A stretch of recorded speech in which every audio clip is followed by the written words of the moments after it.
I want to begin by saying what a tremendous privilege it's been to be here and to say thank you to so many who've made that possible, my philosopher guides and friends who've ferried me around the city. I thank you so much.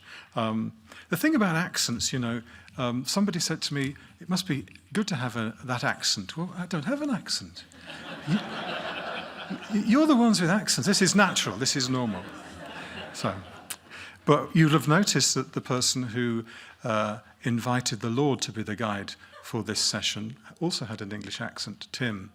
And I'm very, very proud and pleased that to share not only a friendship but an institution. Tim is just finishing I was his chaplain.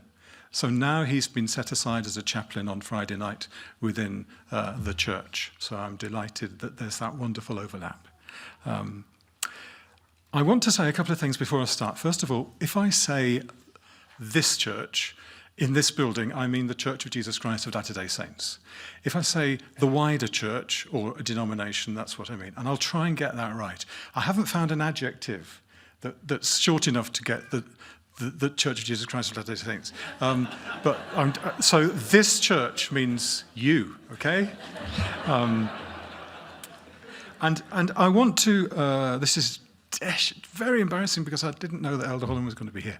I want to say I want to also dedicate everything that's said and everything that we think to the Lord Jesus, our brother and Redeemer, and to do so in the light of two luminaries, one from England 1,300 years ago, St. Cuthbert of Lindisfarne, someone whom I will be quoting, but somebody who saw the world as very thin, very transparent, the power of God, somebody who is amazingly inspiring. But the other luminary in the night sky of the Lord is a saint 1,300 years later, St.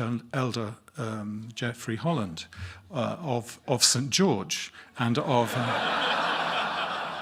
and latterly, I think, of here. I think he's possibly well known in this city, because I can say that these people are lights in their generation. And my encounter with the church has been predominantly through Elder Holland and his two sons. And I can say they show me the wonder of the restored church and its invitation for the whole world to be a part of this, in a place where faith is valid, where prayer is living, and flying in, because I was a cheapskate, I've got the cheapest flight, which is via Phoenix, Arizona. So ironically, after all that over the Hudson Bay, you go over and you can see Utah, and you keep going.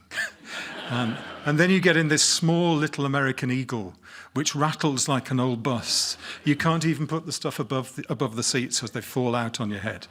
But then coming up, and obviously it flies much lower because I don't think it can go very high. And I saw a big Y just past the window, so I thought we're very low. But I just felt how fantastic it is. I've only been here once before, and to the United States once before, and that was at the last conference in April. But how wonderful it felt like coming home. And then coming up to Salt Lake City, the pilot shouted because there wasn't an intercom system. He shouted that we're approaching. Brace yourselves, he said, sort of. And I looked out of the window and I couldn't see the temple. I couldn't see the temple because of all the buildings around it, and kept looking in the sunlight. And then there was this tiny flash, a flash of gold, a flash of the sunlight on the angel Moroni. And I realized that the wonderful thing coming home is this is a place for all nations. The way in which the mountain range is like God's hand cradling not only your church, the church, but people of all faiths. And there's a real sense in which it's like being friends of all nations and home to all nations. And we can't see, at least that little flash of gold, I can't see the whole picture. I can't see where it's going to end, but we can trust that God will be God. God will not stop being our Heavenly Father. And everything about our lives together is embraced and sanctified in Jesus Christ, in whose name we meet and speak and think. Enough of that. The aim of this afternoon, I take it, is to equip us as chaplains. I'm a chaplain both at the University of Oxford and chaplain to a religious community and to one or two hospices and homeless people's places in Oxford, to try to understand the context of the people amongst whom we minister. What's formed them? What shaped them to think the way they do? And to think then, individually, perhaps, or perhaps corporately in a second, of how we form strategies to engage effectively Generation X and Millennials. Ways of connecting the mission of our institutions. Now, lots and lots of military. It's very bright here from all the shiny medallions. But also I've talked to people who are higher education chaplains in hospices. So wherever we are, what's the mission of the place where we are serving? And how do we connect that to who we are? How do we understand the spiritual priorities of those amongst whom we serve? And how do we embody this? And I'll offer them the model of a rule of life. The word of a personal mission statement might be more accessible, but a rule of life. How we connect the mission of our church, the mission of the place we are, with our particular vocation from our Heavenly Father. And then how to commit to continuing professional development, establishing support, living in trust and accountability. So that's the aim. But let's start with definitions that I was given, Generation X and Millennials. We're not looking at this just to learn about it. That's interesting, but it's not really adequate. It's to learn about what forms people, to learn, if you like, why they're looking in the direction they are, so that we can then begin to understand, well, what's our strategy? How do we engage with these different sorts of people? Remember Neil Anderson it will be Elder Anderson, won't it? On the 6th of October, when he talked about look in the right places. That was a wonderful example of the cheetah and the antelopes. We need to be wise and to be strategic, to look at what our society is doing to people so that we can protect and help and enable people to be strong for themselves. So I'm not just looking at it as a point of view. It's actually, we're not just describing it, we're doing it to expose everything that would threaten and hurt and damage people whom the Heavenly Father loves with an infinite majesty and mystery we can't get near.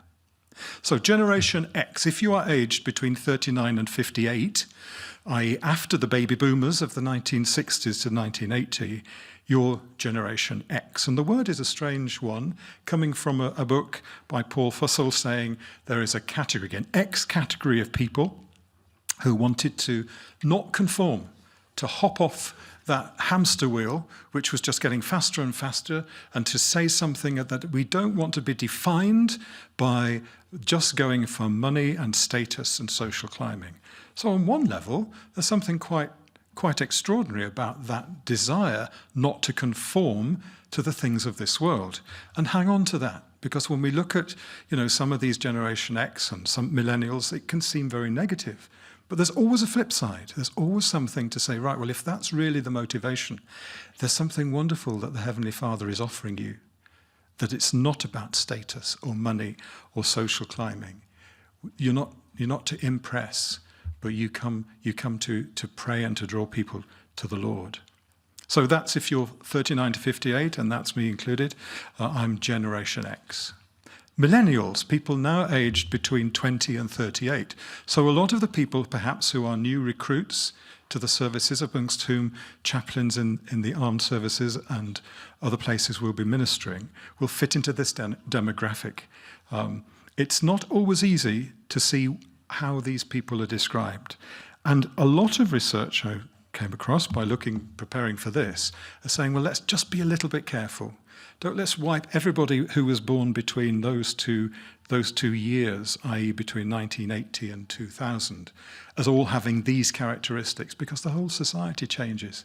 So it can be a bit of a caricature. But let's see what people think these two sorts of generations are. First of all, in Generation X, in the early 1990s, these people were, we were typically portrayed as unfocused 20-somethings. You know the television programme Friends, which runs almost all the time on British satellite television. Every hour of the day there's an episode of Friends. In France, this generation is known as Génération Bof. Bof means whatever. It's a bit negative, but there we go. Some research from Stanford has, if you like, said, well, the idea is that these people have got bleak cynicalness, they're disaffected, they're even more cynical than the baby boomers. But again, this happened across all age groups. It's something that infiltrated society. And I think as chaplains, without getting too dualistic, we have to think, in whose interest is it to disillusion people? Is that of God? Or are we to be more subtle in our understanding about the nature of evil as wanting to destroy and distort? And they didn't just stay as sort of couch potatoes. In the late 90s, it became clear that Generation X were very, very adept at entrepreneurial startups of different sorts. The Harvard Business Review says that generation is the greatest entrepreneurial generation in US history. High-tech savvy and marketplace resilience helped America prosper in an era of globalization. UK research describes Generation X as the hardest working group in the workforce. In terms of character and society, people describe the parenting style, which is a really interesting insight. Generation Xers suffered isn't the right word, but were subject to the highest proportion of divorced parents in the history of the Western world, probably, and were latchkey kids in many ways, or like myself, because my mum and dad were divorced when I was being born, was wonderfully looked after and given stability by grandparents. And that experience has made, if you like, Generation X parents to be described, the analogy from the military, stealth fighter parents. They let minor issues go, but my goodness, they don't hover like a helicopter, but intervene forcefully and swiftly in the event of serious issues. Over to the Air Force to discuss and think about that. What about millennials? Well, these are described sometimes as Generation Me. Jean Twenge wrote a book called that these people are more confident, more assertive, more entitled, and more miserable than ever before. Other descriptions are that it's the net generation. Virtual friendships. I heard a really horrible statistic that a lot of people who are millennials don't have a single friend apart from all that fussing on Facebook and Twitter and all of that. The burnout generation, the Peter Pan generation. My son, age 20, is still at home, and he'll probably be there for as long as he can be, I guess, because in Britain at least you can't afford to either rent or move out in a place like Oxford. Brittany Lusk from BYU has produced a really interesting review of millennials, that students who are the millennials are more likely to define what adult means based on abilities and characteristics rather than the traditional rite of passage events. And it'd be interesting when I go to BYU this afternoon to just test that out. Are people still getting married 3 weeks into being an undergraduate, or are people putting it off? Robert DeBard in New Directions for Student Services, I put some things on there, talks about what characterises millennials. Well, they're confident, they're special, they're made to feel particularly important by intrusive parents. Sheltered, though, you've got different stickers in the back of your cars. Yesterday, I saw the less than £10 of ammunition is kept in this car overnight. We wouldn't have that in the United Kingdom. What we would have is baby on board, or even show dogs in transit. Yes, that's really going to stop me hitting the car if there's an accident. Oh, I must swerve into a pedestrian because it's a show dog and it's just had a shampoo. But this sense of shelteredness Baby boomers, we described to you this unconditional amnesty. They were free.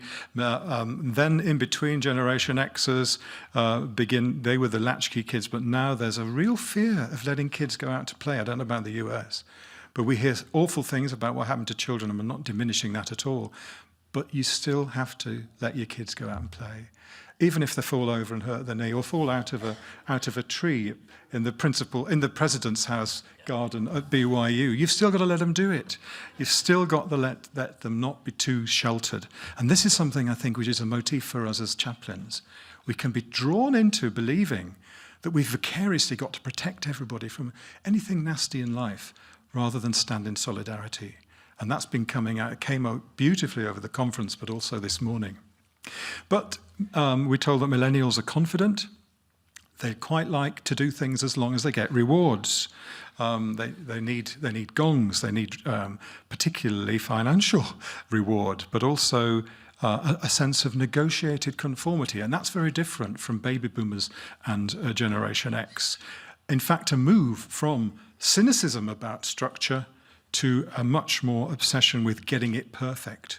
I don't know about here, but we've had some dreadful things happen in the United Kingdom in terms of churches, all denominations, and people think that if we get the system right, then we've sorted it. And it's this almost this false naivety about our capacity to make a structure which is perfect, rather than recognize that human beings have an almost infinite capacity to deceive ourselves and to be deceived, as we heard yesterday in one of the addresses. But this sense in which if we only get the system right, it'll all be okay.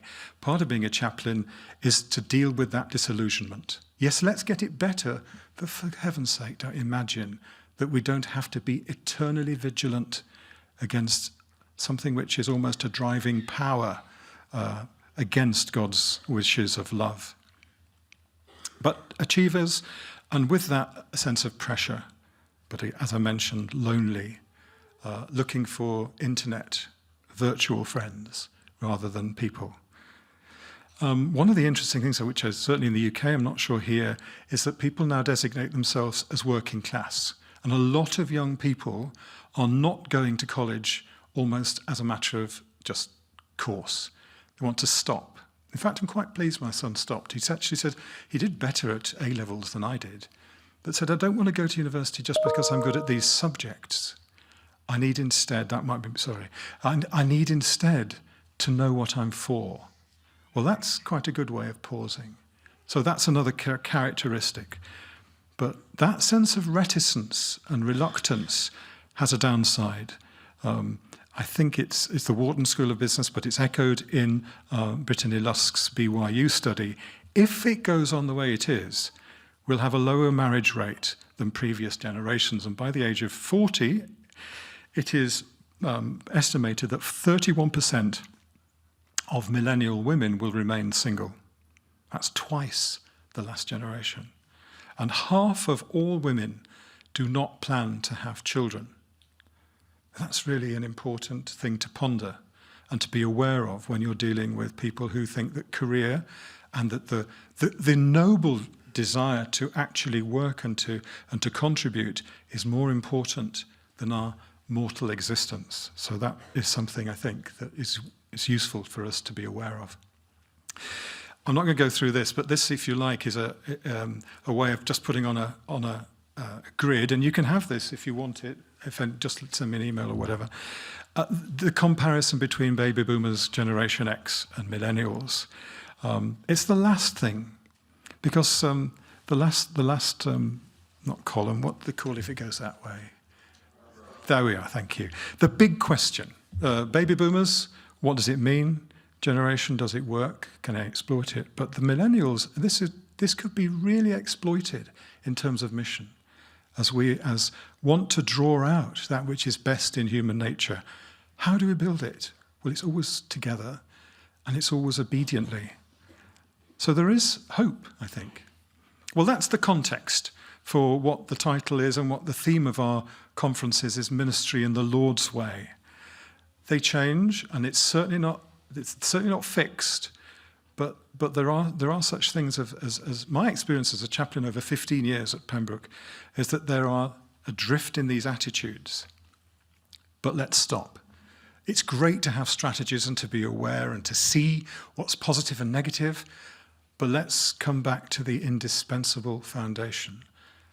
The setting in which we are put, we heard at conference, is nowhere near as significant as the focus or the direction in which we're looking. And the indispensable visa, Borderland Security let me in at the back of the building today, but the visa that lets us everywhere, and it's not going to be easy, no one said it was going to be easy, is integrity. Another great Christian once said to me about I asked him, what should I do as a chaplain? He said, try to be close enough to be trusted, but far enough ahead to be worth following. As we heard, if we're going to lift people up, we've got to be above. I suppose we could try and push people up, but it's less dignified and probably less likely to happen. So as a chaplain, as a servant of the Lord, he's given you your personality, and you have agreed to use it in the eternal realm before mortality to serve him. So bring your personality with you. It's a great gift. We saw that this morning with, what was it, Ed? Can I call him Ed? Ed Brandt? With the way in which he used his personality and bubbled and sparkled. That was marvellous to see. But our personalities can only be a servant. They are a tyrannical master. We don't want our personalities to be a tyrant. Everything about you as a chaplain, about me as a chaplain, is to be an ambassador of our Lord Jesus Christ. And that means being quite honest with ourselves.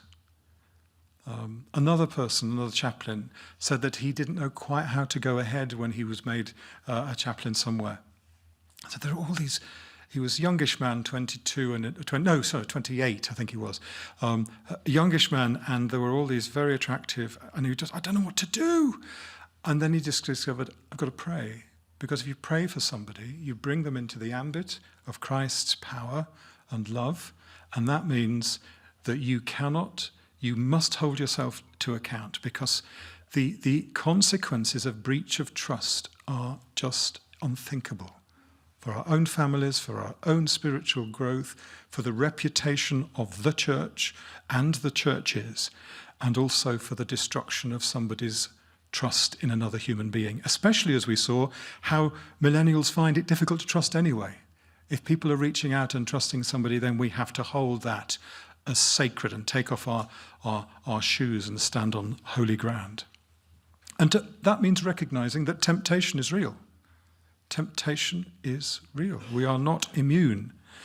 And even if we can deal with that, let's also remember, I don't know whether you've made jokes about a television program from when you were growing up, and it goes straight over the heads of people, and you just think, oh dear. There's a wonderful couple in a couple of comedians in the United Kingdom called Morecambe and Wise.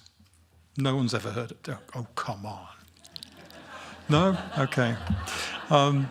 Morecambe and Wise, and one of them is rather pompous and keeps writing dreadful rubbish plays, and then says, this is a play what I wrote. And sometimes in the tutorial, if I say that out loud, people go, oh gosh, his grammar's bad.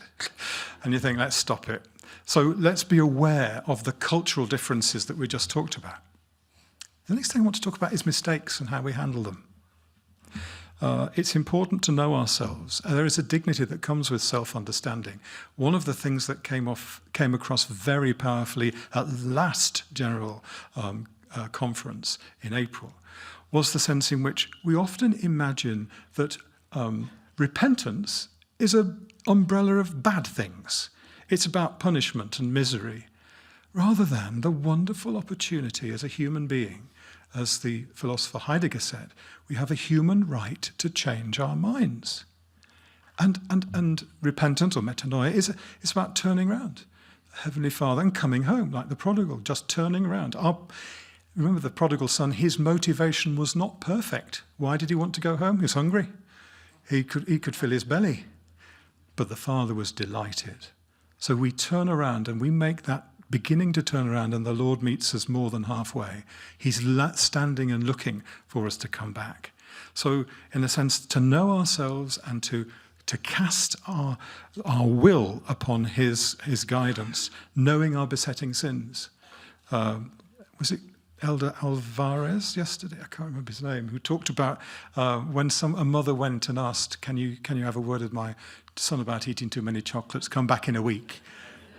I know that world, I tell you. But to know our besetting sins and to have that sense of integrity, which means we've got to be brave. As chaplains, we've got to model that change that we want to bring to others. We need to stop putting ourselves in the center of the universe, as if the world is one great big biscuit that we stick into our mouth. And it means stop getting in the way of the light of Christ with all the forms of narcissism and self-interest. Somebody once said, it's all right if you've got a big ego. Thankfully, he didn't say it to me, but he may as well have done. As long as your serving towel is bigger than your ego. That's a big thing. So if you've been given by the Lord a great sense of self, then look for that bigger towel to serve others. Do you know, the other thing, a big temptation for me, and I think for perhaps all of us, is that we are often tempted to try to think that we've got to put everything right. We think that when people say, oh, they're very supportive, very often they mean they collude with us. And it is disempowering for us to try to take over somebody else's life. We make more of a mess of it very often than the people who are in the mess. We are not the Messiah, but we are the brothers and sisters in the body of Christ on earth. Another thing that can happen is if you're in an institution for a while, you can get very cynical about its leadership. Obviously, it doesn't apply to anyone in the military, but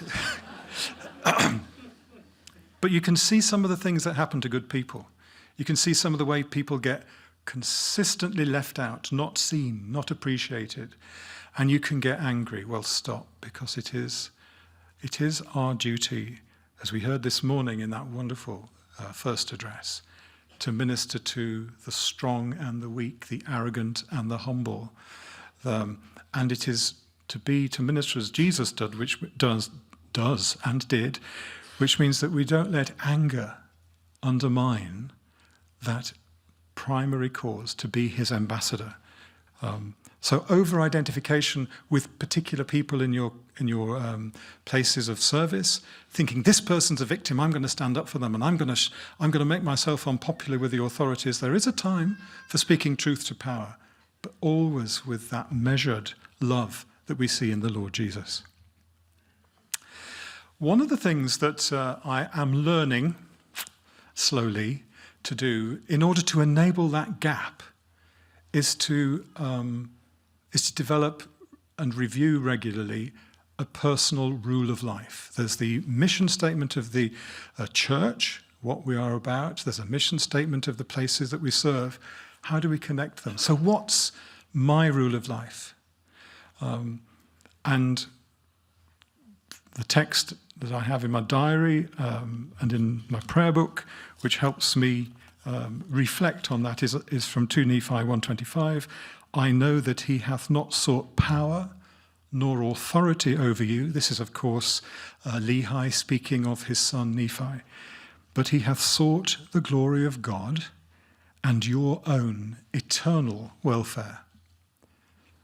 Sought the glory of God and your own eternal welfare, not your temporal happiness, not the momentary glee, but your utterly, the vocation that you have for eternity. And that is something that I find incredibly important. And it still goes wrong. Trust me, I'll tell you in a second. But it reminded me, and I probably spelt her name wrong, there may not be an E on the end, of Michelle Craig, who spoke a couple of days ago. Keep the sacred appointment of intentionally making time and space each day to hear the gentle promptings of the Holy Ghost silently. And to stop. Probably oughtn't tell you what my signature is, because then you can sign my checks and stuff. But to just do a little sign before I start signing my signature and leave a gap. It's a little thing, a little small ritual, which reminds me, give space. Don't be a reactionary, because the world can press all our buttons and we've got some very sore spots. So a rule of life or a text is like focusing lens that you can, I mean, now you've just disappeared. I can just see 3 red dots at the back. But I put them on, you've all wonderfully come back into focus. It's almost as if it stops that reactionary by looking through and asking yourself in your ministry as chaplains, are you going to be reactionary? What is going to happen when people try and push your buttons? Because that will lead to burnout. It will lead to conflict. And it will lead to lots of interventions and the assumption that we're somehow riding into people's lives like knights on shining armours and we just cause trouble.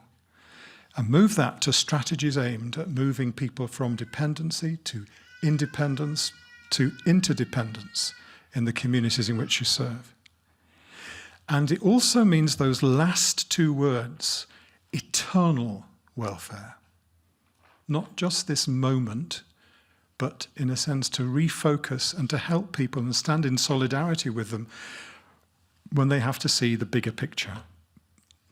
As the end of Stephen Covey's book, The 7 Habits, which I discovered is obviously something that you've probably come across, but I didn't know beforehand. But he quotes a book called Philip Brooks, someday in the years to come, and I think this is really important for us as chaplains, we're not just there for that emergency room response, but to convey to people and for us to know our duty.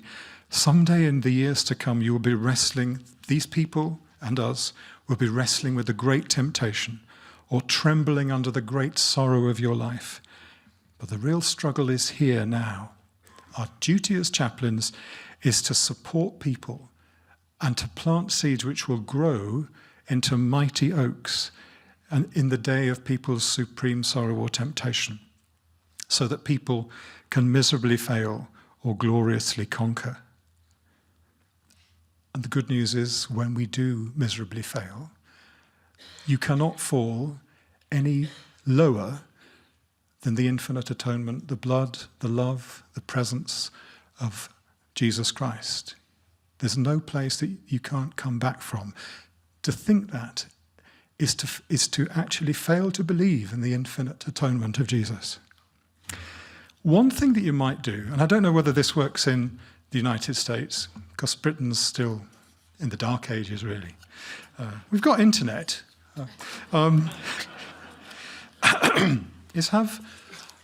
Take to yourself just an ordinary book and perhaps go from 1 to 31 and pray for people. Write people's names in. Here we are, Tim Farrant, evening of the 22nd day of every month. Among others, I'll be praying for Tim, who prayed for us today. And try to tell people, I've told you now, Tim, but I didn't tell you before. So there we go. What do I do? If I'm teaching, because I teach too, one of the things I'll usually say at the beginning of a tutorial session is, your college will pay my college, which will put my food on my table, so I'm grateful for that. But the other thing that you'll have to pay is knowing that I will pray for you on the 22nd day of every month until I die. And some people go, oh, we've got a loon, religious lunatic. And some people say, get very cross. How very entitled of you, somebody started to say. And I said, well, I'm sorry, I was going to pray for you anyway. So I just thought it was honest to tell you. And that very person, about 3 months later, knocked on the door and said, I know it's not the 26th of the month, but I really need you to pray for me. And I think, well, actually, there comes a time when you can and must stick your neck out as chaplains. Now, if in higher education in this country, I don't know how that works. Are you allowed, is a tutor allowed to say to a tutee, well, I'll teach you, but I'm going to pray for you 1 day a month for the rest of my life? Or is that against one of your amendments or constitution? It's all right, Britain doesn't have a constitution, but soon we won't have a nation either.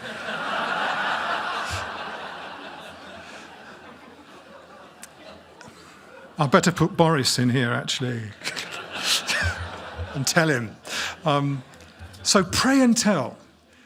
And like the bishop, don't say you're going to pray. I think a lot of people get cross about entitlement, because sometimes we say, oh, bless you, or pray for you, and it's almost like, bye, go now, rather than actually meaning something. If you're not going to do it, don't say it, but please do it. And you might think, oh, that's very nice. That's all very gooey and lovely. I'll move back from that. Everyone's being nice, and oh, that's not my phone, so it's better than my phone. When temptation crosses the way, don't let Elder Holland see. Eh? I got this email this morning. It went ping in the middle of the night, actually. Daniel's iPhone. Would you switch it off, please? Whoever you are. It just flashed on my... And it was from a student, former student of mine, 3:28 this morning, under the heading, "Will you marry me?" So I had to open it. Didn't know who it was from, I did actually. "Hello, Andrew. I hope you're well. I'm getting married. Paul, whom you haven't met," this is another guy, "is French. We live in Paris. We're planning on getting married at a church in England, I won't say which one, on this date, which is very soon. And I'd like you to do it. We're both Catholic. What do you think?" So I thought, what do? I forgot the rule. What's the rule? It stops you being a reactionary. So I started to, and then thankfully, the Lord realized it was middle of the night, and so helped me with his grace by switching off the internet. The server failed, so I couldn't respond, and still haven't. But I remember this student. He's a lovely young man. His parents are beautiful. They're both Catholic. His parents are very devout Catholics. And I just thought back after I couldn't respond, well, what about my rule of life? He has not sought authority. If I just could do it because I could, I had the authority to do it, how much damage would that cause to the relationship between him and his parents? And as it happens, I could simply hide behind the law, because you are not allowed, people of same genders are not allowed to be married in the Church of England in the United Kingdom.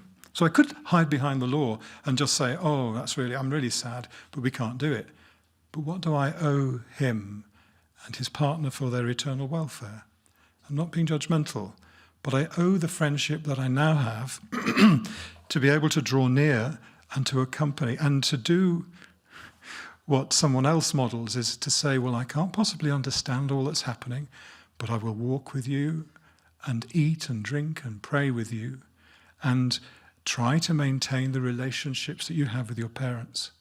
Now, had I, if you like, forgotten my own rule of life and just responded, goodness knows what might have happened, because also I suffer from something called fat finger syndrome on the phone, and it auto-corrects it to all manner of nonsense. So 3 o'clock in the morning, thankfully, somebody wouldn't allow me to do that. So I thought, well, I've done this before, of course. What might work? What might work? This behind us is, I suppose, Oxford's equivalent of an Anglican temple. This is Christ Church, and the chapel of Christ Church is Oxford Cathedral. And up at the top, as you approach the altar, you've got these lozenges with Latin prudentia, fortitudine, and temperantia, justitia, whatever. And you walk up towards the altar, and then there's a gap. And of these 4 cardinal virtues, prudence, fortitude, temperance, and justice, there then comes almost a fusion between divine and human virtue, humility and mercy. And then you take a step up, and in front of the altar you've got faith and hope, and then at the altar you've got love. So what about this then? Steps in a cathedral, how on earth could that be helpful? Well, I thought, how might this be helpful for the different sorts of people that we've described? How would the Generation Xers, how might this help them?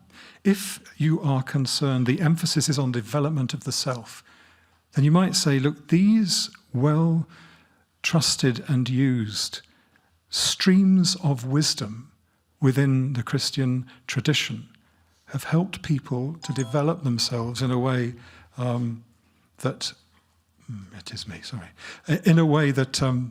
actually takes us to our richest, truest selves, points us in the right direction.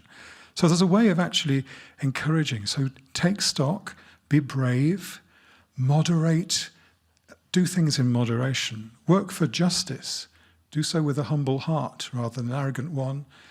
And of course, remember that mercy and justice are not opposites. We tell the truth, but we tell the truth not in order to trap people, but in order to let people grow in love. And then comes the gifts of 1 Corinthians of faith and hope and love. And to do this with millennials would also then be to say, to recognize what some of the recovery of structure is valued by millennials in a way that it isn't by Generation X. That there is a way that you don't have to do this by yourself.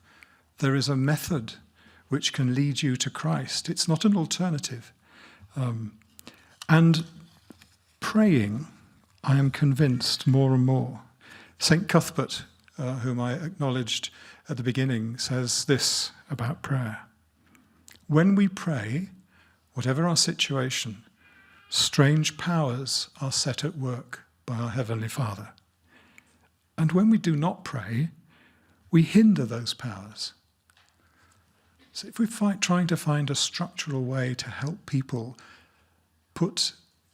take their own sense of self-reliance and reach out to others in service themselves, then this might be a way of doing it. The other thing about mercy and justice is we live in a society, I think, which is an either-or one. We're either indulgent, I can do what I want, your rules do not apply to me, particularly in terms of sexuality and what is interior to me. There is no control. I am in charge on the one hand. And then a sense of fury, and where justice is confused with vendetta and vengeance on the other. Now, mercy and justice don't work like that. Justice is important because it means that the truth has to be told. The truth is something that is very real.